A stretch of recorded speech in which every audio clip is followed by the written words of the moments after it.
notary public, and then have the country clerk's certificate attached. Don't I know a lot of law? And even then I doubt if we could have had our tea if the dean had chanced to see how youngish and good-looking Uncle Jarvis is. Anyway, we had it with brown bread Swiss cheese sandwiches. He helped make them and ate 4.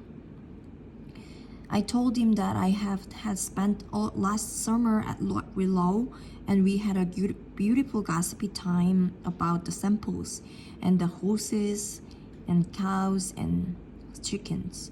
All the horses that he used to know are dead, except Groover, who was a baby colt at the time of his last visit, and poor Groover now is so old he can jump limp about the pasture.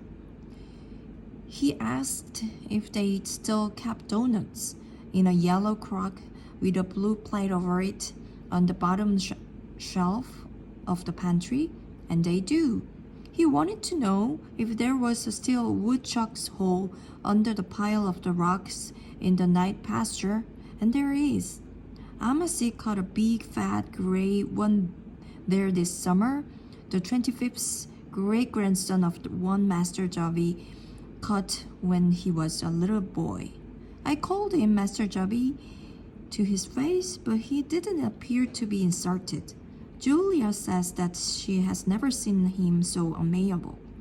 He's usually pretty unapproachable, but Julia hasn't a bit of tact. And men, I find, require a great deal. They fur if you rub them right way, and spit if you don't. That isn't a very elegant metaphor. I mean it figuratively. We are reading Mary Bashkirtsepp's journal. Isn't it amazing? Listen to this. Last night I was seized by a fit of despair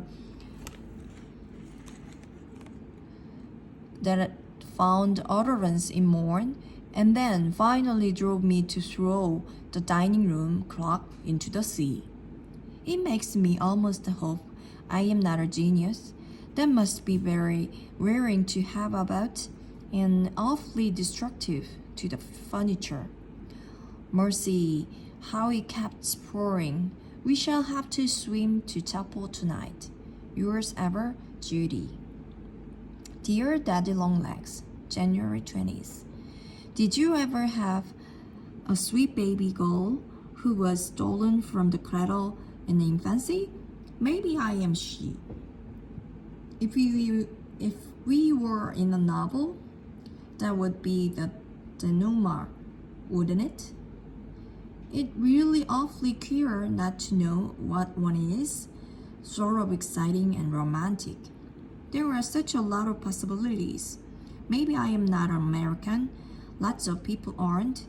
I may be straight descendant from the ancient Romans, or I may be Viking's daughter, or I may be the child of Russian exile and belong by rights in a Siberian prison, or maybe I am a gypsy.